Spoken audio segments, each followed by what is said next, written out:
지난주 화요일 날 몸이 으실으실 하더니 영 안 좋았어요. 덜컥 겁이 났습니다. 코로나인가? 큰일인데 주일 예배는 어떡하지? 구역회도 있는데. 부랴부랴 검사를 하고 했더니 코로나는 아니고 이제 코감기에 걸려 있는 거지요. 그래서 지금까지도 코가 조금 맹맹하고 목소리가 이렇습니다. 잘 양해해 주시고 들으시면 좋을 것 같습니다. 여러분들도 건강하시고 또 주 안에서 평안하시며 이 겨울을 잘 이겨내시는 우리 모두 되어지기를 축복합니다. 여러분, 기다리는 분이 찾아오면 그보다 기쁜 일이 없지요. 기다림의 시간은 힘들고 어렵지만 만남의 순간에 비하면 아무것도 아닙니다. 새 생명을 맞이하려고 10달을 기다린 산모의 힘듦과 아픔은 아기를 출산하고 품에 안는 순간 눈 녹듯이 사라지고 기쁨과 환희만이 남는다고 합니다. 반대로 환대를 받는 사람은 어떨까? 제 기억으로 가장 환대를 받았던 적이 한 번 있습니다. 그 첫 휴가 때 어머니의 모습이에요. 제가 가 있던 부대는 훈련이 워낙 많아서 계속 휴가가 밀려가서 제가 첫 휴가를 상병 달고 나왔습니다. 그러니까 1년 만에 집에 오게 된 거예요. 그때 뭐 미리 휴가가 있어서 전화기가 있어서 저 휴가 갑니다 뭐 이렇게 연락할 수 있는 방법도 아니고 저 포천에서 무럭무럭 상봉터미널에서 버스 타고 뭐 그렇게 해서 집에 당도해서 문을 열면서 엄마 셋째 아들 왔어. 그때 깜짝 놀라며 두 팔 벌려 맨발로 달려오시던 그 어머니의 환한 모습이 그 어떤 것보다도 가장 많이 제 마음속에 환대의 모습으로 비춰집니다. 얼마나 기분 좋았는지 몰라요.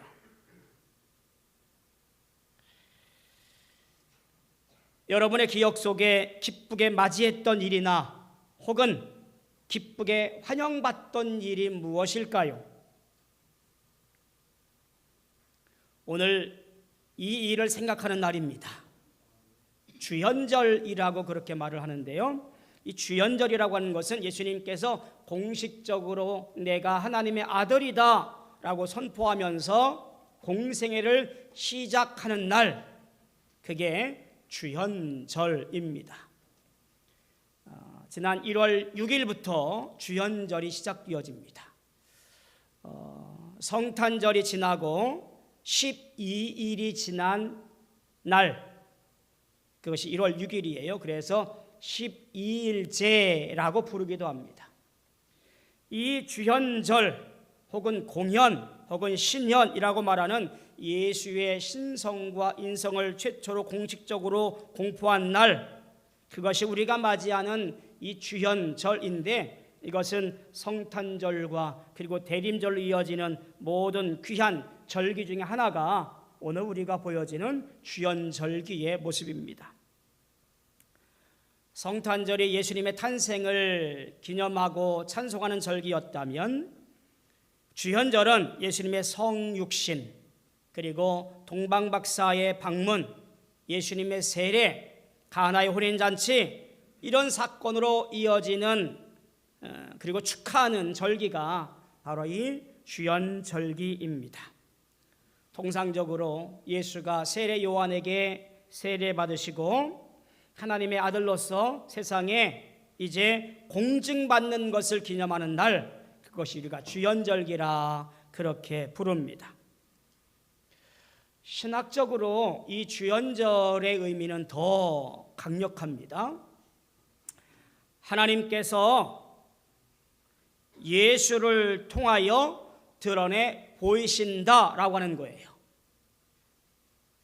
친히 이 땅에 내려오셔서 예수를 통하여 하나님의 역사와 구원의 계획과 섭리와 사랑의 확증을 드러내 보이시는 사건, 이것이 주현이라고 하는 거지요. 드디어 이 절기 때에 예수님의 신성이 선포되어지고 그의 사역이 시작되었음을 알게 하는 절기로서 오늘까지 이어지고 있습니다. 그날의 이야기를 공관복음서, 마태, 마가, 누가복음은 각각 이렇게 전합니다. 마태복음 3장 16절 17절에 보니까 예수께서 세례를 받으시고 곧 물에서 올라오실새 하늘이 열리고 하나님의 성령이 비둘기같이 내려 자기 위에 임하심을 보시더니 하늘로부터 소리가 있어 말씀하시되 이는 내 사랑하는 아들이요 내 기뻐하는 자라 하시니라. 마가복음 1장 9절로 11절까지 말씀도 보면 그때 예수께서 갈릴리 나사렛에서부터 와서 요단강에서 요한에게 세례를 받으시니 곧 물에서 올라오실새 하늘이 갈라짐과 성령이 비둘기같이 자기에게 내려오심을 보시더니 하늘로부터 소리가 나기를 너는 내 사랑하는 아들이라 내가 너를 기뻐하노라 하시니라. 누가복음 3장 21절 22절도 보니까 백성이 다 세례를 받을새 예수도 세례를 받으시고 기도하실 때에 하늘이 열리며 성령이 비둘기 같은 형체로 그의 위에 강림하시더니 하늘로부터 소리가 나기를 너는 내 사랑하는 아들이라 내가 너를 기뻐하노라 하시니라. 공이 내 아들이라 내가 너를 보고 기뻐하노라 라고 선포하는 놀라운 성령 역사의 장면이 예수님의 세례 받으심과 더불어 드러내 보이고 있고 굉장히 중요한 대목이어서 공관복음서 어느 누구 하나 빠뜨리지 아니하고 이 모습을 그대로 우리에게 전달하고 있습니다.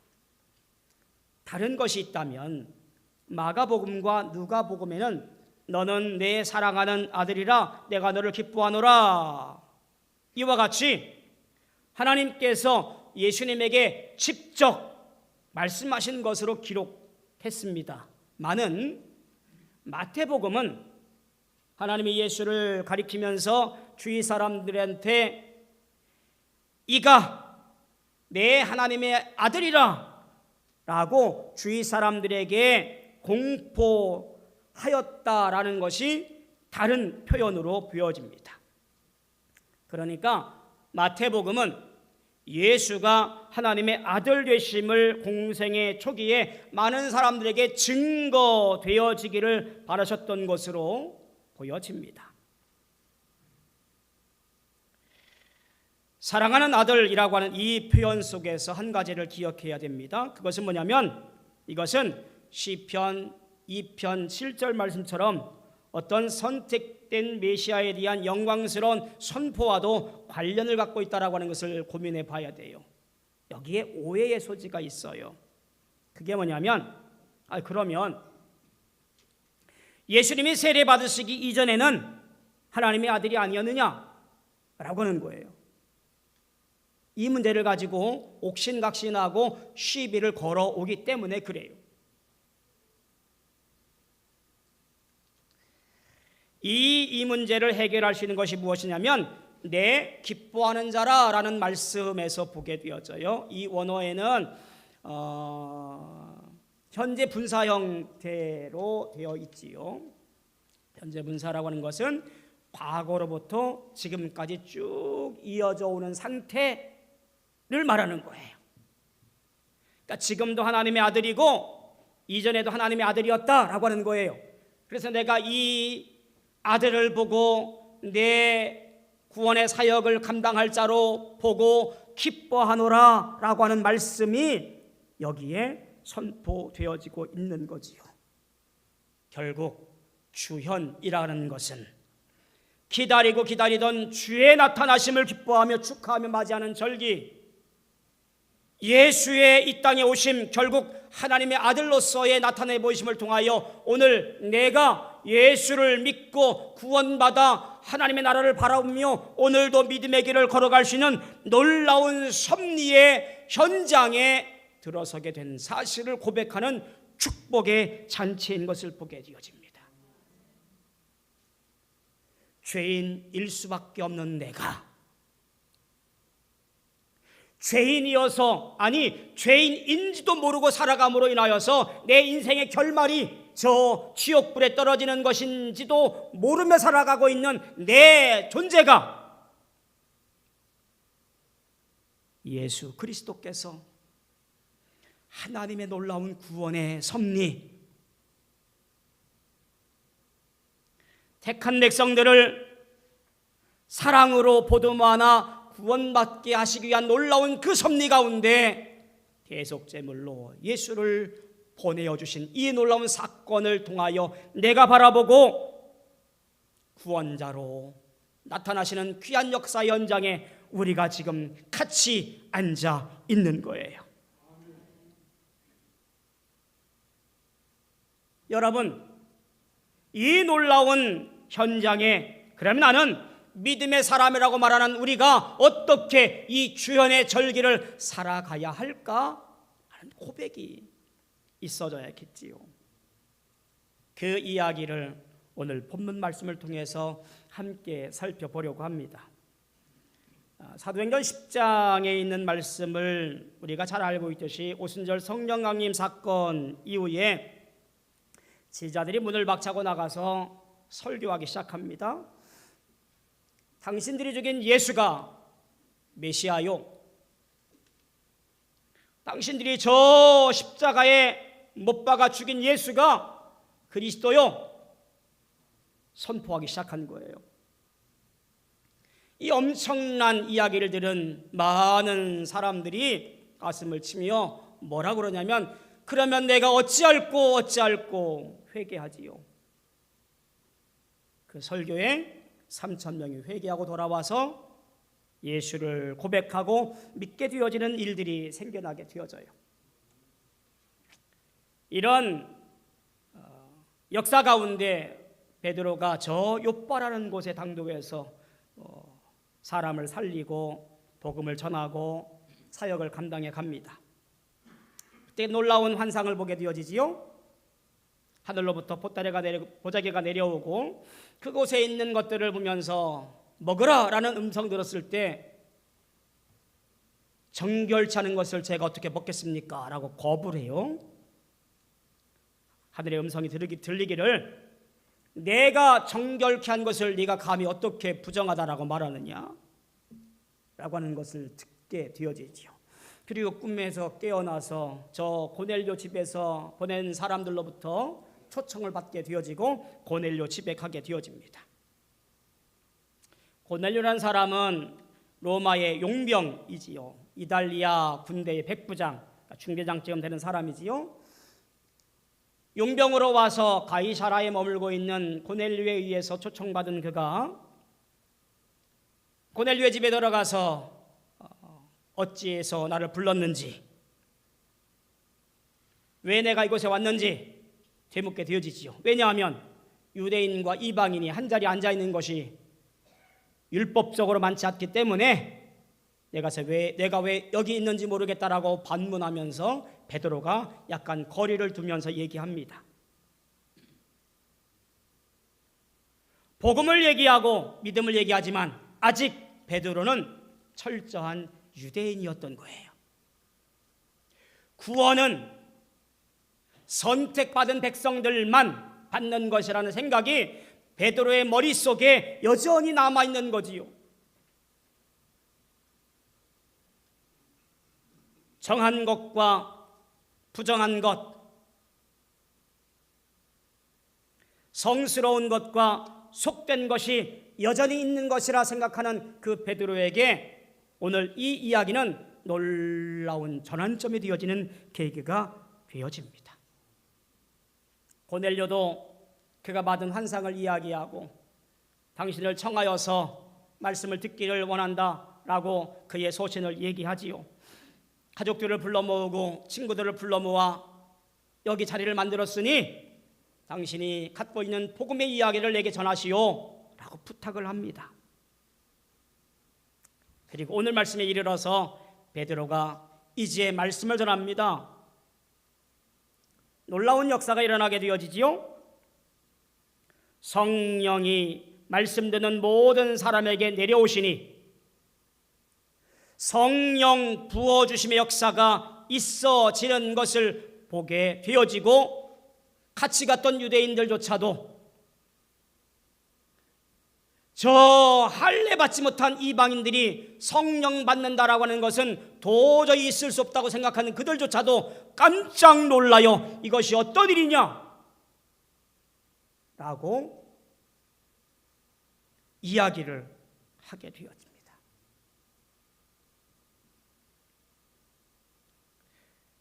편견이 깨트려지고 장벽이 무너지고 이방인을 향한 복음의 근거가 새로운 빛으로 선언되는 사건이 바로 고넬료 집에서 일어난 사건이에요. 예수의 오심은 무엇일까? 에베소 2장 14절 18절 말씀 보면 이렇게 고백되어집니다. 그는 우리의 화평이신지라 둘로 하나를 만드사 원수된 것 곧 중간에 막힌 담을 자기 육체로 오시고 법조문으로 된 계명의 율법을 폐하셨으니 이는 이 둘로 자기 안에서 한 세 사람을 지어 화평하게 하시고 십자가로 이 둘을 한 몸으로 하나님과 화목하게 하려 하심이라. 원수된 것을 십자가로 소멸하시고 또 오셔서 먼 데 있는 너희에게 평안을 전하시고 가까운 데 있는 자들에게 평안을 전하시니 이는 그로 말미암아 우리 둘이 한 성령 안에서 아버지께 성령 나아감을 얻게 하려 하심이라. 예수의 오심은 이미 선택받은 백성들이라고 말하고 있는 저 유대인들만을 위한 오심이 아니라 이 땅의 많은 백성들, 하나님의 창조물인 모든 사람들에게 그분이 나의 구원자요, 그분이 나의 메시아요, 고백되어지는 모든 믿는 자에게 구원의 빛으로, 구원의 역사로 막힌 담을 헐어버리고 하나가 되기 위한 놀라운 축복의 오심인 것을 고백되어지는 거란 이야기입니다. 이 일말의 사건이 베드로에게 성령의 역사임을 확신하게 되어지고 더욱 힘을 다하여 복음을 전하게 되어진 것이지요. 그의 설교를 보니까 앞부분에 36절부터 43절까지 보면 시작이 이래요. 뭐라고 그러냐면 만유의 주 되신 예수 그리스도라는 말로 시작해서 43절의 끝마침은 그를 믿는 자 사람들이 다 그 이름을 힘입어 죄 사함을 받는다라고 그의 설교가 마무리가 되어져요. 이 놀라운 깨달음은 이방인에 대한 구원의 확신과 더불어서 구원받기 위한 어떤 조건도 필요치 않음을 선포하는 놀라운 전환점이 되어지는 계기가 되었음을 보게 되어집니다. 고넬료와 그 일가 친척들에게서 놀라운 역사가 일어나는 것을 왜 눈으로 보게 되어집니다. 베드로의 설교를 듣는 동안에 성령이 임합니다. 안수를 한 것도 아니었고요, 세례를 베푼 것도 아니었어요. 방언과 하나님을 높이는 찬양을 증거로 동반한 성령의 부어주심이 그들에게 일어나게 되어집니다. 오순절날 제자들에게 일어났던 것 같은 강력한 외적 증거가 있었던 것은 아니었지만 그들 역시 성령이 임한 것을 베드로가 알게 되었습니다. 이후에 예루살렘에 돌아가서 우리가 저 이방인들에게도 성령이 임하는 것을 보았고 전달되어지는 것이 하등의 근거나 이유가 되어지지 않는다라고 고백하는 놀라운 경험, 체험이 되었던 겁니다.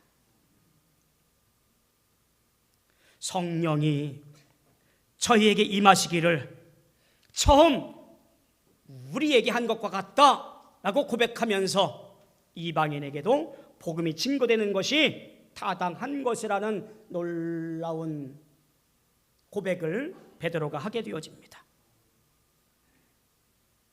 많은 사람들이 이 일을 경험하면서 할례 받은 자만이 구원받는다라고 하는 개념들을 깨뜨려 버리고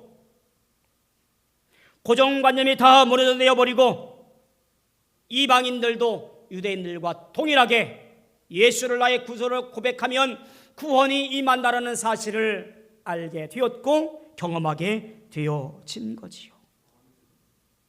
베드로는 이렇게 말합니다. 이 사람들이 우리와 같이 성령 받았으니 누가 능히 물로 세례의 베품을 금하리요.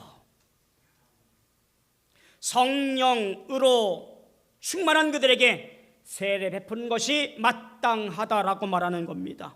결국 한 성령, 한 세례의 가족이 되어진 것임을 선포하게 되어집니다. 이에 대한 고넬료 그리고 그의 가족과 친구들의 반응이 어떨까요? 이렇게 말합니다. 그들이 베드로에게 며칠 더 머물러 주십시오. 고넬료와 그 많은 사람들이 예수의 말씀을 더 듣기 원하오니, 주의 말씀에 은혜 받길 더 원하오니 머물러 주셔서 우리에게 더욱더 진리를 가르쳐 주십시오 라고 고백하며 청하였던 것을 우리는 보게 되어집니다. 한 성령, 한 세례, 그리고 한 교제의 가족이 되어지는 역사가 바로 그곳에서 있어지게 되어집니다. 주현, 그것은 무엇일까요?